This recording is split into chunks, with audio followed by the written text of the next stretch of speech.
साथ सुमित गुप्ता। हम अगले 20 मिनट में आपको देश दुनिया की 20 ऐसी खबरें बताने वाले हैं जो इस वक्त न केवल सुर्खियों में है बल्कि दिलचस्प और अहम भी है। तो चलिए शुरू करते हैं 20 मिनट में 20 खबरों का सिलसिला। सबसे पहले देखते हैं राजस्थान की कौन कौन सी खबर इस वक्त अहम है। एक दूसरे को धक्का देते, थप्पड़ चलाते, पैरों से ठोकर मारते, ये तस्वीरें अलवर के राजीव गांधी अस्पताल की हैं।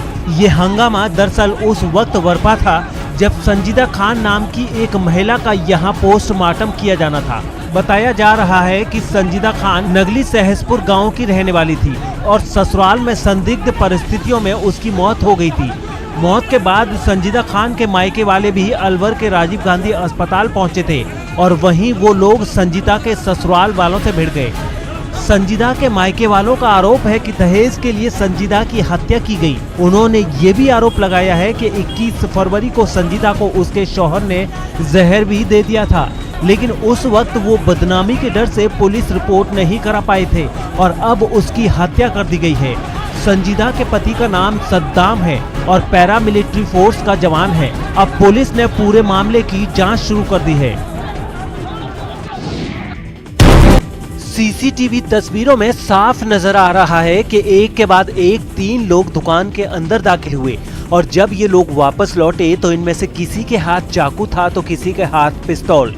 इन्हीं हथियारों का डर दिखाकर इन बदमाशों ने पाली के जैताराणा थाना इलाके के लाटौती गांव में एक शराब दुकानदार से 2,23,000 रुपए लूट लिए।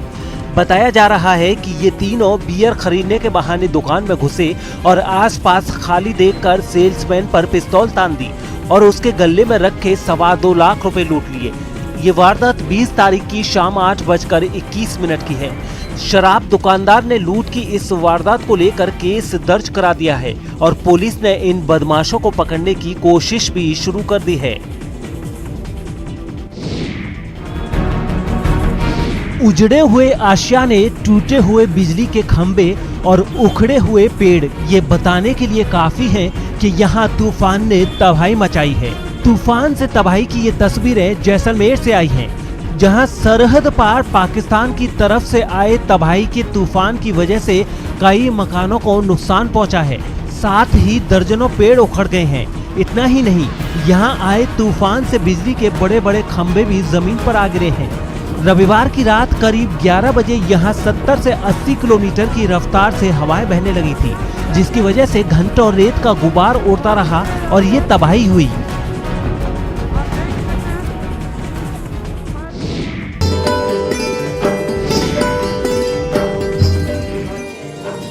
जल दिवस के मौके पर बाड़मेर में जलदाय विभाग के कारिंदे ऊंट पर बैठकर दूर दराज के गांवों की ओर निकले ताकि लोगों को हर घर नल योजना से रूबरू करा सके। जल जीवन मिशन योजना के तहत सरकार की कोशिश है कि 2024 तक देश के हर घर में पीने का साफ पानी पहुंचाने के लिए नल लगा दिया जाए।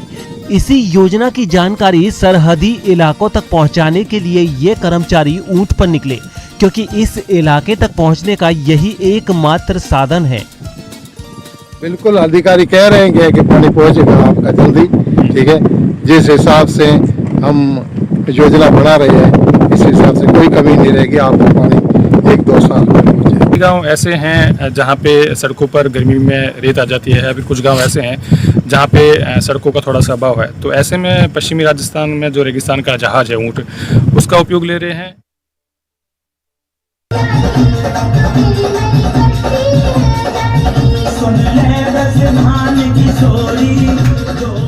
कोटा के लोगों पर होली के रंग का सुरूर चढ़ने लगा है। यहाँ बच्चे एक दूसरे को रंग गुलाल लगाकर होली की खुशियाँ मना रहे हैं। कोटा की महिलाएं फाग महोत्सव और राधा कृष्ण के नृत्यों से होली के रंग में सराबोर हो रही हैं। साथ ही वो फूलों की होली भी खेल रही हैं।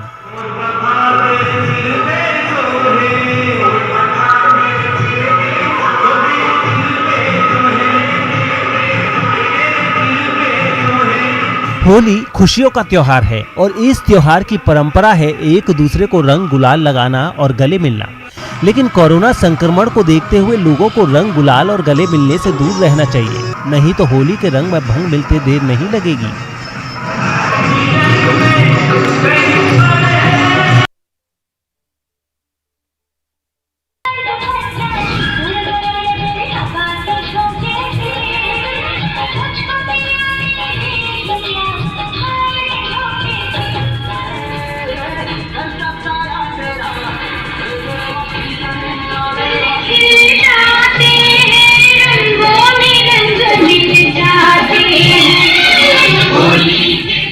जैसे जैसे होली करीब आती जा रही है, भरतपुर में भी लोगों पर होली की खुमारी चढ़ती जा रही है।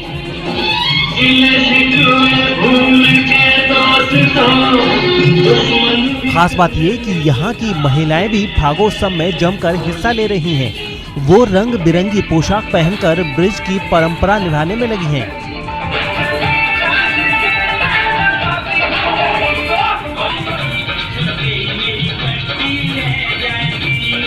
रोशन क्लब की ओर से आयोजित होली मिलन समारोह में भी लड़कियों का खास अंदाज नजर आया।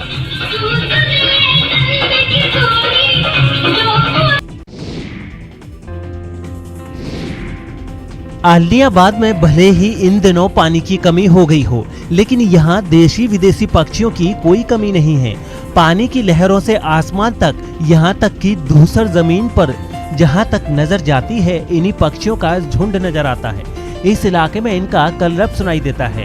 कोटा के आलियाबाद में इस वक्त 100 से ज्यादा विदेशी और 500 से ज्यादा देश के दूसरे हिस्सों से आए पक्षियों ने डेरा डाल रखा है, जिसमें गुजरात और महाराष्ट्र से आए पेलिकन्स और फ्लैमिंगो की संख्या सबसे ज्यादा है।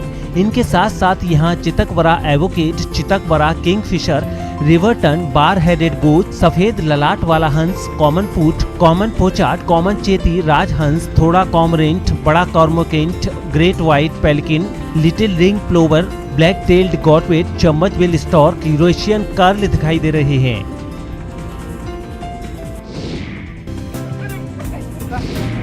नाहरगढ़ बायो पार्क में आने वाले पर्यटक एक बार फिर सफेद टाइगर का दीदार कर सकेंगे। दरअसल एक्सचेंज प्रोग्राम के तहत वन विभाग की जो टीम ओडिशा गई थी, वो टीम नंदनकानन से बाघ का जोड़ा, वाइल्ड बोर और 2 दुर्लभ किस्म के पक्षी लेकर वापस आ गई है। ये टीम अपने साथ 4 साल के व्हाइट टाइगर चीनू और करीब 4 साल की बागिन रानी को लेकर आई है। इसके अलावा 15 जोड़े जेब्रा फिंच और 7 जोड़े स्पैरो वर्ड्स के भी राजस्थान लाए गए हैं।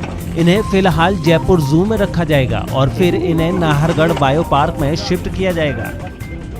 नंदनकानन जूलॉजिकल पार्क भुवनेश्वर उड़ीसा से व्हाइट नेल्ड टाइगर चीनू तथा गोल्डन टाइग्रेस रानी एवं वाइल्ड बोर नंदू को नाहरगढ़ बायोलॉजिकल पार्क लाया गया है। 2 बर्ड स्पीसीज भी नंदनकानन पार्क से लाई गई है।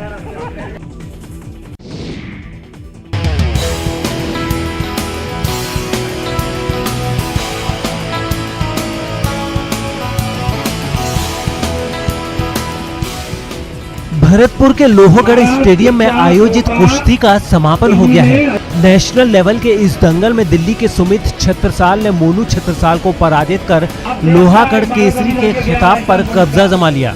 दंगल के समापन समारोह में मुख्य अतिथि विधायक विश्वेंद्र सिंह ने सुमित को 1 लाख रुपए नगद, गुर्ज और पट्टा देकर सम्मानित किया।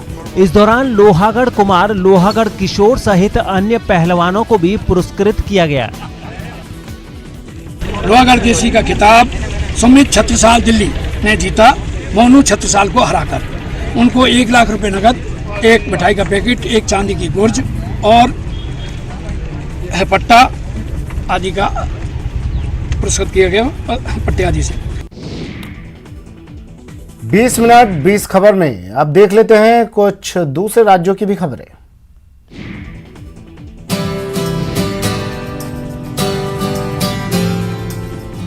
खादी अब सिर्फ नेताओं तक सीमित नहीं रह गई है, बल्कि ग्लोबल हो गई है और यही वजह है कि पीएम मोदी के बांग्लादेश दौरे से पहले बांग्लादेश में भी भारतीय खादी का क्रेज सिर चढ़कर बोल रहा है। खादी हमारे देश की पहचान है और खादी को देश विदेश में बेहद ज्यादा पसंद किया जाता है, लेकिन अब ये खादी फैशन स्टेटमेंट भी बन गई है। जो हमारे युवा हैं खादी की तरफ बढ़ रहे हैं और फैशन स्टेटमेंट की तरफ जिस तरीके से खादी बढ़ रही है, नए नए डिजाइन भी अब खादी में बनने लगे हैं। पीएम मोदी 26 और 27 मार्च को बांग्लादेश के दौरे पर जाने वाले हैं।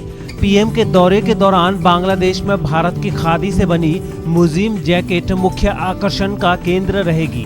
भारतीय उच्च आयोग में अधिकारी बांग्लादेश के father of nation Sheikh Mujibur Rahman के सम्मान में उनकी सिग्नेचर ड्रेस को पहनेंगे। खादी इंडिया ने ढाका में भारतीय उच्चायोग को 100 डिजाइनर मुजीम जैकेट्स भेजे हैं। बांग्लादेश की तरफ से भारत की खादी को 100 मुजीब जैकेट्स यानी कि मुजीब कोट बनाने का ऑर्डर दिया गया है। और आपको बता दें कि ये जो मुजीब कोट है बांग्लादेश के father of nation Mujibur Rahman के नाम पर बनाया गया है। बांग्लादेश के युवाओं में भी खादी का क्रेज बढ़ता जा रहा है। प्रधानमंत्री नरेंद्र मोदी हमेशा ही अपनी विरासत को संजोकर रखने के पक्षधर रहे हैं। उन्होंने वोकल फॉर लोकल का नारा दिया है। ऐसे में भारत की खादी से बने जैकेट बांग्लादेश में भारत का मान बढ़ाएंगे। सोशल मीडिया में यूपी के औरैया का एक वीडियो जमकर वायरल हो रहा है, जिसमें दिन दहाड़े दबंगों ने हथियार लहराकर न सिर्फ दहशत फैलाई बल्कि मारपीट भी की। गांव के ही बाहर एक स्कूल में अमूल डेयरी के लिए सेंटर स्थापित करने के लिए आए हुए कंपनी के कर्मचारियों को भी दबंगों ने मारपीट कर भगा दिया। पूरा वीडियो सोशल मीडिया पर वायरल हो रहा है। वीडियो में दिख रहा है कि बेखौफ दबंग युवकों के हाथों में तमंचा है और गाली गलौज कर रहे हैं। पुलिस ने मामले में केस दर्ज कर जल्द ही कार्रवाई की बात कही है। उस डेयरी को लेकर के आपसे 2 गुटों में आपसे एक कहा सुनी हुई है, जिसमें एक पक्ष द्वारा तमंचा लहराया जा रहा है, उनके खिलाफ निर्देशित कर दिया गया है। वो लिखा जा रहा है, मुकदमा दर्ज किया जा रहा है। पुलिस टीम मौके पर मौजूद कर दी गई है। यूपी के अयोध्या में रामलला के मंदिर में श्रद्धालुओं के जरिए प्रसाद नहीं चढ़ाया जा रहा है। इसकी वजह है कि दूर दराज से अयोध्या आने वाले श्रद्धालुओं को रामलला के दरबार में प्रसाद ले जाने की इजाजत नहीं है। पहले सुरक्षा कारणों के चलते पारदर्शी थैली में मिश्री और इलायची दाना ले जाने की इजाजत थी, लेकिन कोरोना काल में रामलला को लगाए जाने वाला प्रसाद भी बंद कर दिया गया। अब महंत, पुजारी और श्रद्धालुओं ने सरकार और ट्रस्ट से मांग की है कि वो भी रामलला को प्रसाद चढ़ा सके। इसका कोई इंतजाम किया जाना चाहिए। हम तो मांग करते हैं शासन प्रशासन के साथ साथ ट्रस्ट से कि इसकी व्यवस्था करें, जो हमारे भक्त जो आते हैं वो प्रसाद चढ़ावें और प्रसाद उनको मिले, वो अपने प्रसाद ग्रहण करें, साथ साथ वो अपने परिवार को ले जा करके दें कि ये रामलला। वही मुस्लिम पक्षकार रहे इकबाल अंसारी ने भी रामलला के परिसर में श्रद्धालुओं को प्रसाद न चढ़ाए जाने पर दुख व्यक्त करते हुए शासन प्रशासन और ट्रस्ट से रामलला को प्रसाद चढ़ाने की मांग की है। हमारी भी यही मांग है कि दूर दराज से जितने भी यात्री आ रहे हैं, श्रद्धालु आ रहे हैं, प्रसाद की व्यवस्था होनी चाहिए, क्योंकि ये पुरानी परंपराएं हैं। धूप है, अगरबत्ती है, माला है, फूल है, प्रसाद है, यही सब चीजें भगवान को लोग अर्पित करते हैं। तो ये मधुमक्खी पालन में लगी ये महिलाएं इस काम के जरिए न केवल अपनी जिंदगी बदल रही हैं, बल्कि अपना भविष्य भी बेहतर बना रही हैं। मधुमक्खी पालन की ये तस्वीरें छत्तीसगढ़ के बलरामपुर की हैं, जहां एक हनी फार्म सेंटर में सिर्फ महिलाएं ही मधुमक्खी पालने में लगी हैं। यहां की सारी जिम्मेदारी महिलाएं ही उठा रही हैं। सरकार की ओर से चलाई जा रही योजना के जरिए इन महिलाओं को पहले मधुमक्खी पालन की ट्रेनिंग दी गई, फिर स्वयं सहायता समूह के जरिए इन महिलाओं ने मधुमक्खी पालन का काम शुरू किया और अब इन महिलाओं की अलग पहचान है, जो आत्मनिर्भर भी हैं और दूसरी महिलाओं को रोजगार भी दे रही हैं। तो बेच रहे हैं, इससे आर्थिक लाभ निकाल रहे हैं। रोशनी महिला स्वयं सहायता समूह के 11 सदस्य हैं। कहाँ से आप लोगों को ट्रेनिंग मिला? कहाँ से? कृषि उद्यान से हम लोग को पेटी भी मिला है, वहीं से ट्रेनिंग भी मिला है। हम इनके गांव में गोठान खुलल ही और उद्यान द्वारा हम इनके मधुमक्खी पालन मिलल ही और ट्रेनिंग देले ही। जितना विशाल ये जाल है उतना ही नायाब है इससे मछली पकड़ने का तरीका। गौर से देखिएगा, क्योंकि मछली पकड़ने का इससे बड़ा जुगाड़ आपने पहले कभी नहीं देखा होगा। समंदर किनारे ट्राइपॉड नुमा लकड़ी से 100 फीट से भी ज्यादा ऊंचा एक स्ट्रक्चर बनाया गया है और इसी स्ट्रक्चर के हर पिलर से मछली पकड़ने का जाल बना है।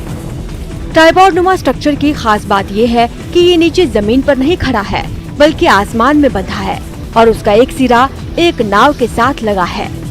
इसमें कई रस्सियों के सहारे पत्थर लटकाए गए हैं ताकि वजन बना रहे और फिर मछुआरे उन्हीं रस्सियों को ढीला छोड़कर जाल को समंदर में गिराते हैं। जब पूरा जाल पानी में चला जाता है तो फिर रस्सियों को खींचकर जाल को बाहर निकाल लेते हैं और जब ये जाल बाहर निकलता है तो फिर इसमें मछलियों का अंबार नजर आता है।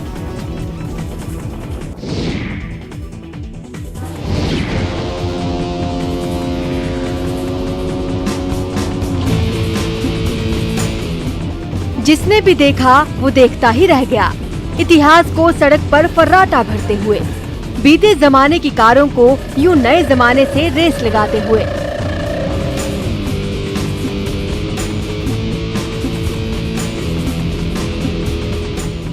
ये गोवा के आदिल शाह पैलेस की तस्वीरें हैं, जहां रविवार को विंटेज कार रैली निकाली गई थी और रैली को देखने के लिए लोगों की अच्छी खासी भीड़ जमा थी।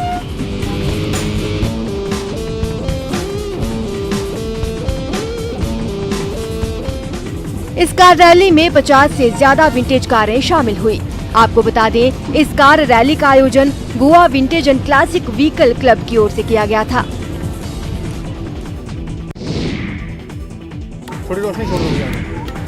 हरिद्वार महाकुंभ में आस्था और विश्वास का अनूठा संगम देखने को मिल रहा है। औपचारिक तौर पर भले ही महाकुंभ का आगाज 1 अप्रैल से होगा, लेकिन साधु संतों ने धर्मनगरी में अपनी धुनी रमा ली है। देश भर से बड़ी संख्या में साधु संत विश्व के अनूठे समागम में पहुंच गए हैं। ऐसे ही एक हठयोगी बाबा खड़ेश्वरी महाराज भी हैं, जो अपने अलग अंदाज कदकाठी से हर किसी का ध्यान अपनी ओर आकर्षित कर रहे हैं। खड़ेश्वरी महाराज जो 25 साल से सिर्फ खड़े हैं और मौन भी साधे हुए हैं। 25 सालों से आज तक ये खड़ेश्वरी महाराज खाने पीने और सोने से लेकर सभी क्रियाएं खड़े होकर ही करते आ रहे हैं। खड़ेश्वरी महाराज जी हैं ये, और ये हठ योग में आता है। जैसे ऊर्ध्वबाहु हुए या फिर कोई अग्नि तपस्या हुई, उस ऐसे ही ये खड़ेश्वरी तपस्या इन्होंने प्रतिज्ञा कर रखी है। जब तक इनकी यानी कि जो इच्छाएं हैं वो पूरी नहीं होंगी, जब तक ये खड़े रहेंगे। लगभग इनको 25 साल हो गए हैं खड़े हुए, और ये लगभग 25 साल से ही क्या नाम है, ये मौन व्रत भी धारण किए हैं, बोलते नहीं है। महाराज का मूल नाम विद्यागिरी महाराज है, लेकिन अपने इस हठ योग की वजह से खड़ेश्वरी महाराज के नाम से विख्यात हैं। खड़ेश्वरी महाराज ने हरिद्वार महाकुंभ मेले की शुरुआत में ही वैरागी कैंप में शिव मंदिर के पास अपनी कुटिया बनाई है, और इसी कुटिया में ये दिन रात केवल खड़े ही रहते हैं, किसी से बात नहीं करते, केवल इशारे करते हैं।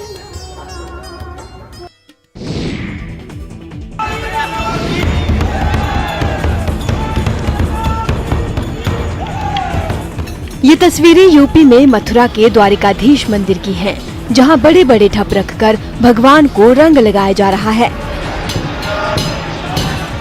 उनकी सवारी निकाली जा रही है।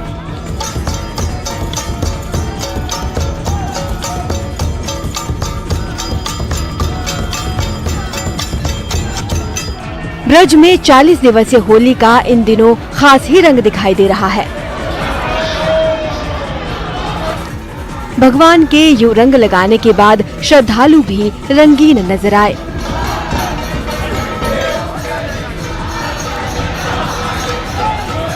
दिल्ली से आए हैं और होली खेलने, ब्रज की फेमस होली खेलने हम यहाँ आए हैं, जो कि दुनिया में सबसे अलग है। क्या आनंद मिलता है ब्रज की होली खेलने के बाद, जिसको शब्दों में बयान नहीं किया जा सकता। अभी गुलाल लगाएंगे, मंदिर है यहाँ का, तो आनंद है, आनंद पूरा लेंगे। ये नीचे गुलाल लगा दिया आंटी ने।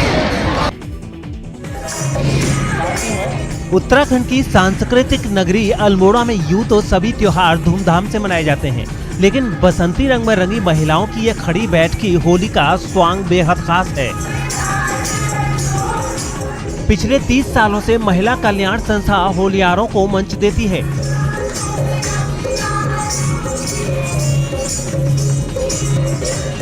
इतना ही नहीं, बेहतर होली गायन करने वाली टीमों को भी प्रोत्साहित करती है।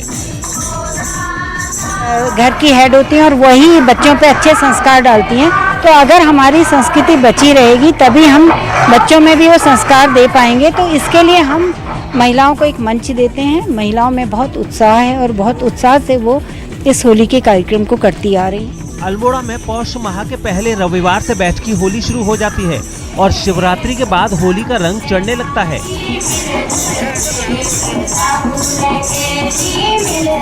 वहीं स्वांग के जरिए भी समाज को कई संदेश दिए जाते हैं।